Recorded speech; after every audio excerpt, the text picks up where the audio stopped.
Muy buenos días, estimados hermanos. Buen día. Vamos a abrir las Sagradas Escrituras, la carta del apóstol Pablo a los Romanos, capítulo 5, los versículos del 12 al 21 es el texto que vamos a reflexionar en esta oportunidad. Recordar a los hermanos que el pastor Danilo está en un viaje por City to City para que estemos en oración por nuestro pastor.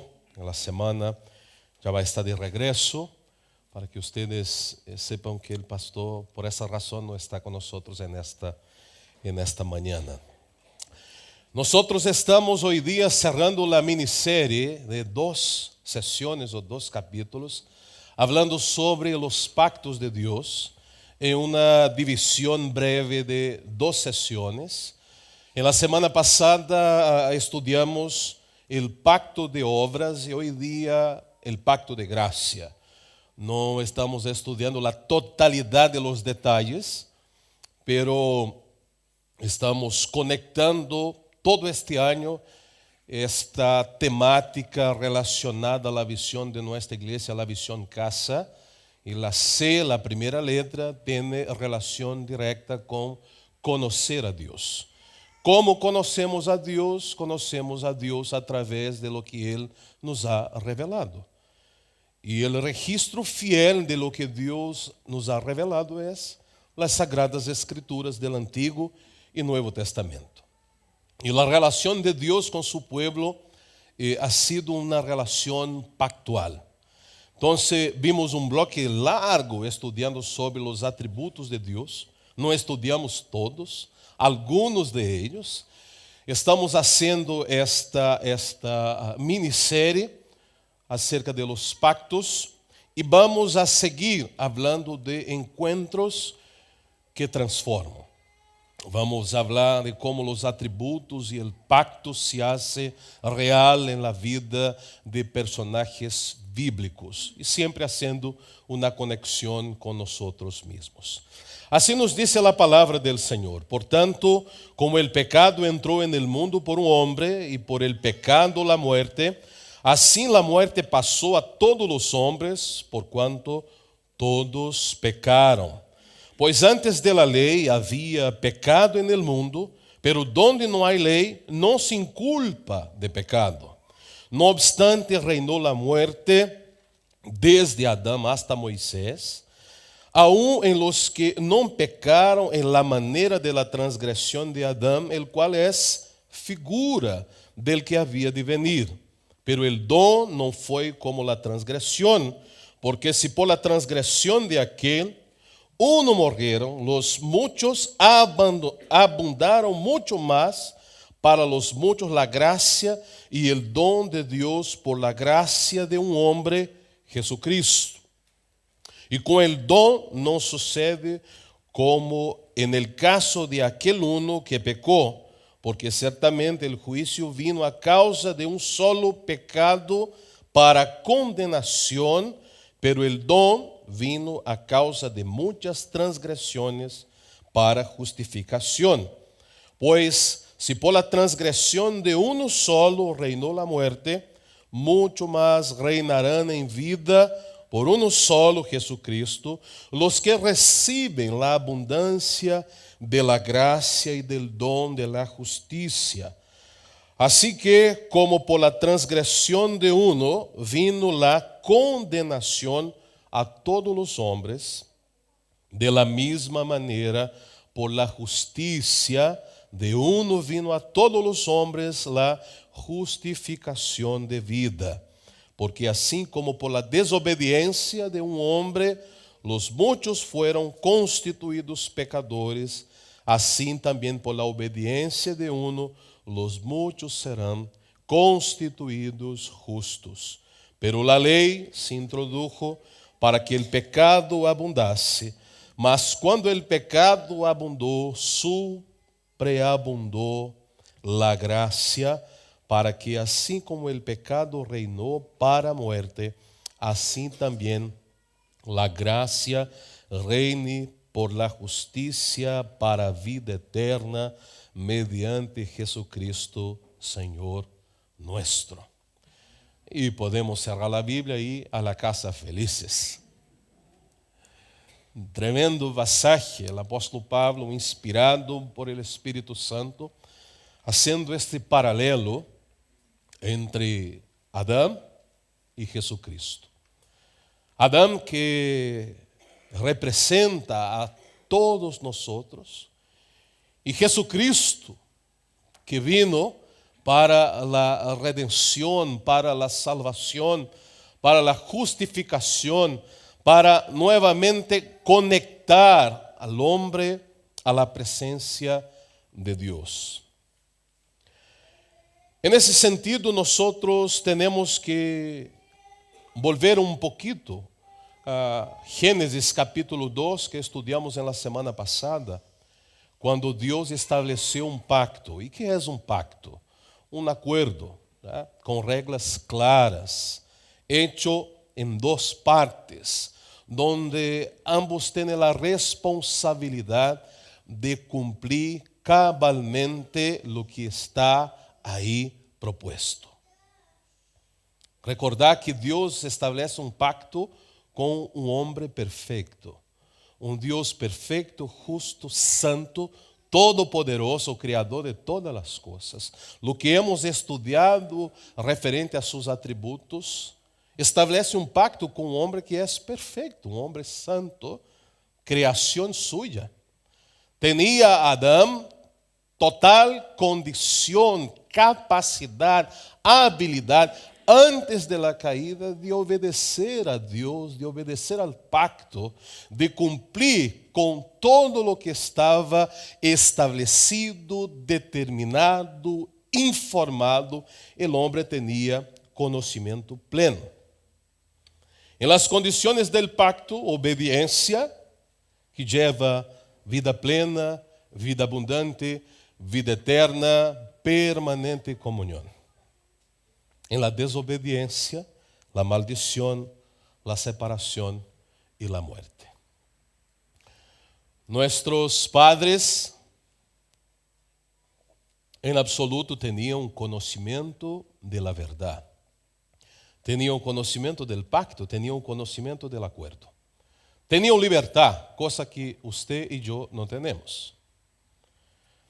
Y de manera consciente, libre, responsable por sus actos, diz la Escritura en el capítulo 3 de Génesis, que el hombre deliberadamente pecó, rompió el pacto, quebró el pacto, la alianza, y empezó a recibir las consecuencias de eso. Si miramos el texto del capítulo 5 de Romanos, los versículos 12, 13 y 14, vamos a identificar en las declaraciones del apóstol Pablo la miseria consecuencia de la decisión voluntaria, responsable, pero inconsecuente de Adán. Dice el texto: por tanto, como el pecado entró en el mundo por un hombre, y por el pecado la muerte, así la muerte pasó a todos los hombres, por cuanto todos pecaron. Esta es la realidad. El pacto de obra que não foi seguido, que não foi obedecido, que foi quebrado por el hombre, genera consequências para ele, para sua esposa, para seus niños, para todos nosotros en todos los tiempos y épocas de la historia, tanto en el pasado como en el presente y en el porvenir, porque todavía no tenemos la fecha que el Señor vendrá. Y si alguien le ha dicho la fecha, es mentira. El texto de Romanos capítulo 3, versículo 23, también tenemos esta declaración del apóstolo Pablo, inspirado por el Espíritu Santo, dizendo: por quanto todos pecaram E não solamente pecaram, a consequência, estão destituídos da glória de Deus. Consequências reais. E nós conhecemos a história, foram expulsados del Edém. E que não deveriam fazer? Comer del fruto del árbol, del conocimiento del bien y del mal. Tenían todo, pero tomaron la decisión de cambiar todo lo que tenían por un instante de curiosidad y placer. Diz la Escritura que hay caminos, según nuestra mirada, que se presentan como de bendición, de alegría, de felicidad, pero al final es camino de muerte. Estávamos representados em Adão e por consequência estamos todos muertos em nossos delitos e pecados. Ninguno em absoluto está fora de esta condição. Não há bueno. Não há bacán, como se diz em Chile. Todos pecaram e estão destituídos da glória de Deus. Pero não estava, pastor, todavia a lei. O apóstolo Pablo disse, estava o pacto de Deus e por haver Adão desobedecido, vino a morte, vino a consequência. Depois o apóstolo Pablo vai dizer que Deus entrega a lei e a lei é uma muestra de que o ser humano está efetivamente alejado de Deus porque não vai lograr cumprir uma sola coma, solo ponto da lei de Deus, porque está impedido em sua condição, porque ha caído de seu status, de seu estado original. El pecado domina el corazón, la mente, las acciones y las reacciones de todo hombre, de toda la humanidad y en todos los tiempos. Hablar del pacto de gracia es recordar el pacto de obras. Hablar del pacto de gracia, recordar el pacto de obras es también volver a visitar donde nosotros rompimos nuestra relación de viva comunión con Dios. Y este mensaje no es popular. No llena nuestro corazón. No genera en nosotros la motivación de construir, de conquistar, de vencer. Pero trae a nosotros la conciencia verdadera que somos desesperadamente necessitados de la gracia de Deus. Somos desesperadamente necessitados de la intervención de la gracia de Deus. Pero qué bueno que el texto no se detiene solamente a hablar de la miseria humana. Del versículo 15 al versículo 17, el apóstolo Pablo habla de esperança. Habla que Jesucristo é esta esperança de redenção. É como volver ao Gênesis capítulo 3, versículo 15, que hemos constantemente citado. Esta esperança donde todo parecia perdido, pero Deus em sua infinita graça, porque a graça sempre estuvo. A graça sempre estuvo. A graça sempre está, porque Deus é Deus de graça. E Deus dijo, de la mujer vendrá aquele que pisará la cabeza de la serpiente. El protoevangelio. La declaração de esperança. E como el ser caído, pecador, deve relacionar-se com o que Deus revela de si mesmo, com esperança. Temos que mirar a Cristo com esperança. Tenemos que hablar de Cristo, razón de nuestra esperanza. Tenemos que compartir de Cristo el sentido real de nuestra esperanza. Perciba lo que dice el texto. Pero el don no fue como la transgresión. Porque si por la transgresión de aquel uno murieron los muchos, abundaron muchos más para los muchos la gracia y el don de Dios por la gracia de un hombre, Jesucristo. Nuestros hermanos del pasado, como dice Pastor Danilo, miraban al futuro con esperanza. ¿Qué esperanza? Vendrá el Redentor. Eva estuvo confundida, pobrecita. Nuestra abuela se confundió porque imaginaba que el primero hijo varón sería el Redentor. Y el primer hijo varón de nuestra abuela fue Caín. Y Caín reveló todo lo que está en nuestro corazón. Envidia, rabia, odio. Hacer a nuestra manera. La Escritura, hablando de Caín, relata que él va a cometer el primer homicidio. Va a matar a su hermano, Abel.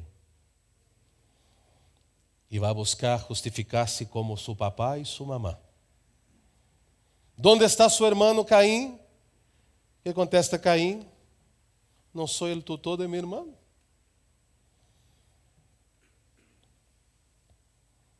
La naturaleza caída. El Redentor no podría ser Caín.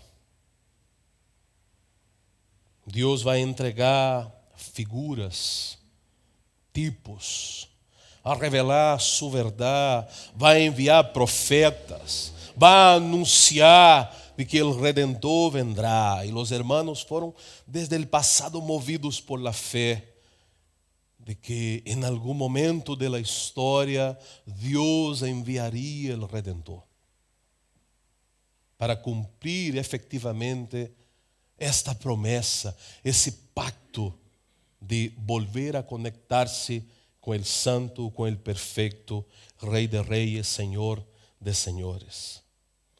Ellos miraram, por exemplo, os sacrifícios com esperança, as profecias com esperança, hasta a lei com esperança. Às vezes confundidos, imaginando que eram capazes de cumprir todas as coisas, pero sempre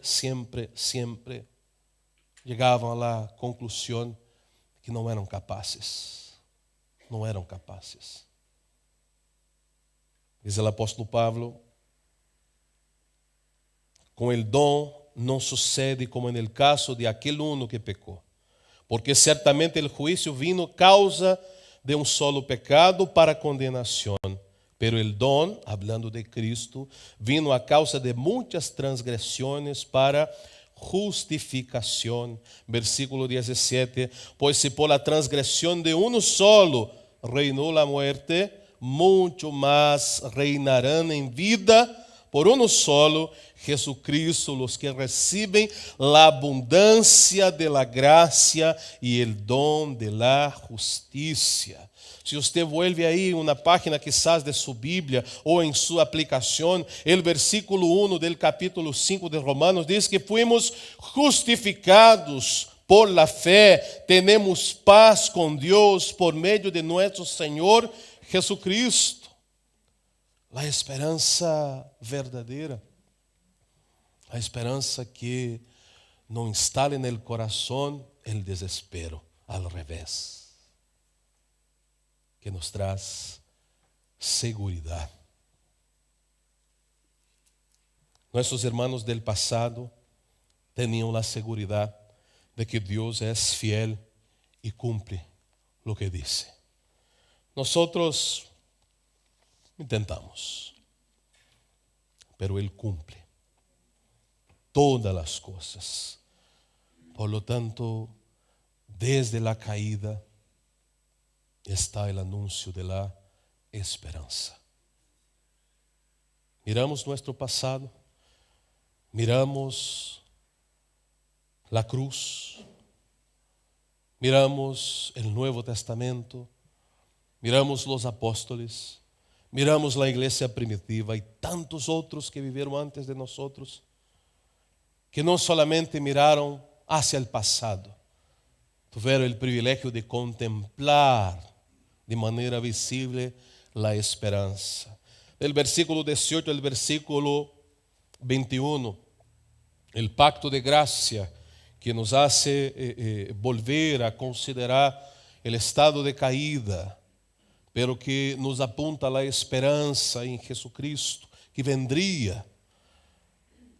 Del versículo 18 dice Pablo: así que como por la transgresión de uno vino la condenación a todos los hombres, de la misma manera por la justicia de uno vino a todos los hombres la justificación de vida.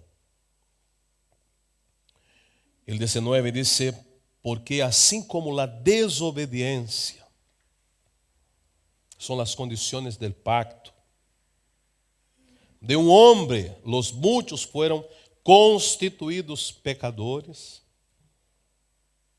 dice, así también por la obediencia de uno los muchos serán constituidos justos. Es el nuevo Adán que viene, que se manifiesta, que fue engendrado en el vientre de María.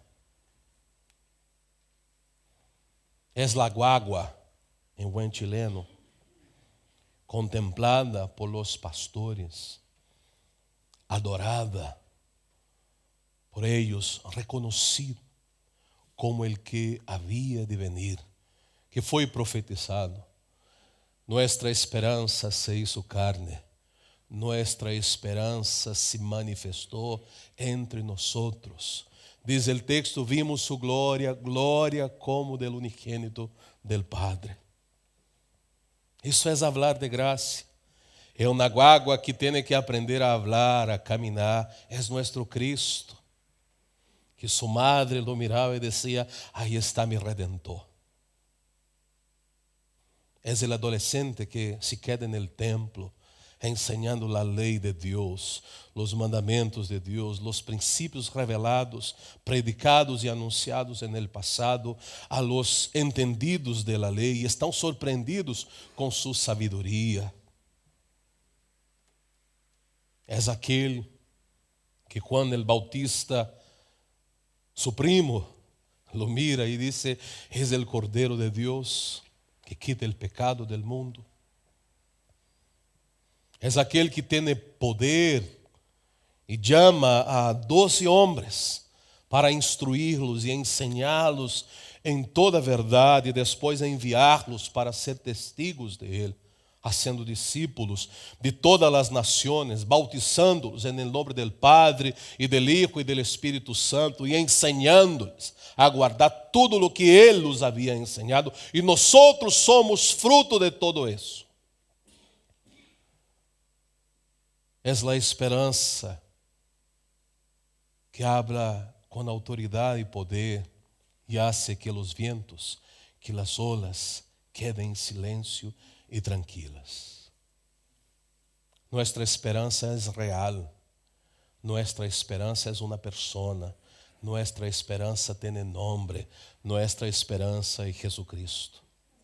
Eso es hablar del pacto de gracia. No algo lejano, algo del día a día, algo que nos motiva constante y permanentemente, en la mañana, en la tarde, en la noche, al mediodía, orar, clamar, derramar el corazón, porque tenemos libre acceso a la presencia de Dios. En su obediencia nosotros nuevamente podemos acercarnos al Señor. Que tremendo privilégio. Já não vamos viver en el jardim, vamos viver en la ciudad santa. E hemos estudado sobre isso, Apocalipse capítulo 22. Por Ele, en Ele, fuimos justificados, redimidos. fuimos nuevamente conectados a la presencia de Dios. Me encanta cuando Juan dice que delante del trono y del Cordero, Él vio una multitud que no se podía contar. Y allá estábamos nosotros. Anticipación. Y dice que estaban todos con sus ropas blancas, porque fueron lavados en la sangre del Cordero. Queridos, não há graça sem dolor. Não há graça sem preço. Não há graça sem sacrifício. Quando nós ensinamos, predicamos sobre esta tão hermosa doutrina bíblica, reformada, presbiteriana, de graça, não estamos dizendo que a graça não tem um custo, não tem um preço, não tem um valor, não tem dolor, não tem sacrifício. Porque volver a la presencia de Dios costó la vida de Cristo. Dice el apóstol Pablo que él fue obediente hasta la muerte y muerte de cruz. Dice el texto que retiraron su cuerpo del madero. Lo llevaron a una sepultura fría, helada.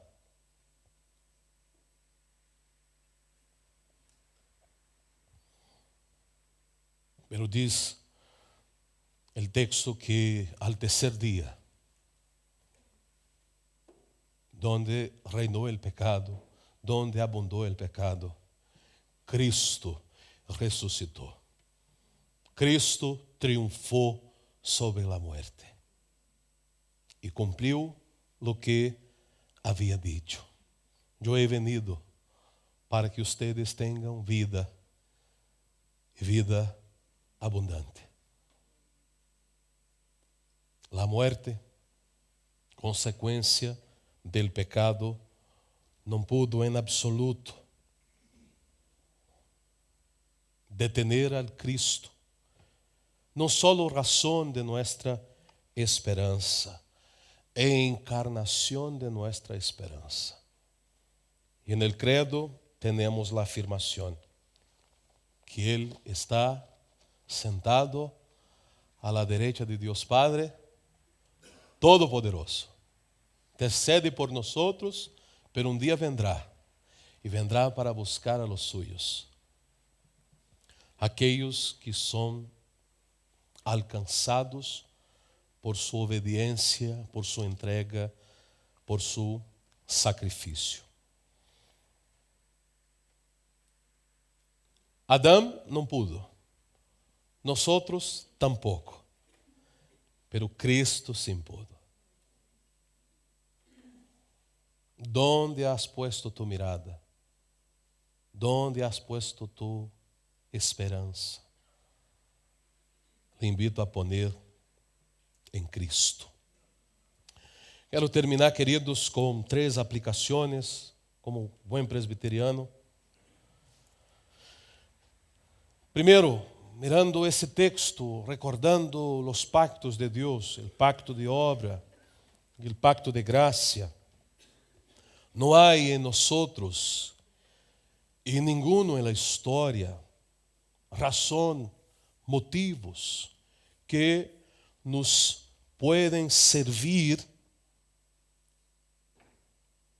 como razão para justificar-nos, para apresentar-nos com algum tipo de coisa buena, porque a Escritura diz que em Adão todos pecaram.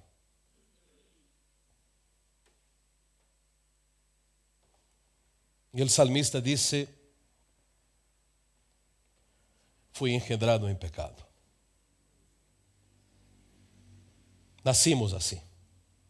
Temos uma natureza caída. Tu hijo mais pequeno, sea ele lo que sea, és um pecador. E sem a graça de Deus, o inferno é o destino. Em segundo lugar, Jesucristo é a esperança que vino, que se manifestou. E a los elegidos de Deus, sempre na história, puseram sua mirada com a real expectativa. Jamás, em absoluto, Deus vai perder de vista aqueles que a Ele lhe pertencem. E em último lugar, em Jesucristo está a plenitude da vida. Não temos que fazer nada mais. Ele lo hizo todo por nós. Já, pastor, e que hago agora? Viva uma vida de obediência. Viva uma vida de santificação. Viva uma vida de entrega ao Senhor. Para que através de ti, de tus acciones, de tus reacciones, de tus palavras, de tu maneira de vivir, a glória de la gracia de Deus seja reflejada para que outros muitos que são elegidos de Deus venham a conhecer a verdade. A graça, queridos, sempre vence. A graça em absoluto sempre triunfa. Le invito a poner-se de pé, nós vamos entonar o himno Sublime Gracia e logo depois temos um momento especial preparado por nossos niños.